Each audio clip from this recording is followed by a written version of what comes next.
What's going on guys, Kyle here from GuideWise. In this video, I'm going to show you how to use Google Sheets for sale reporting in GoHighLevel.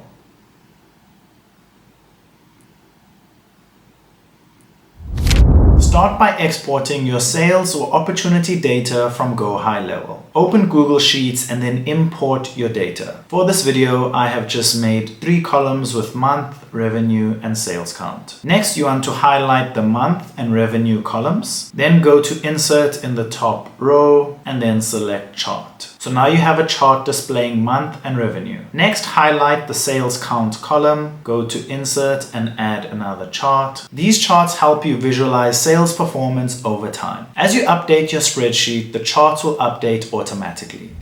If this video helped, don't forget to give it a like and subscribe to GuideWise. Thank you so much for watching, and I'll catch you in the next one.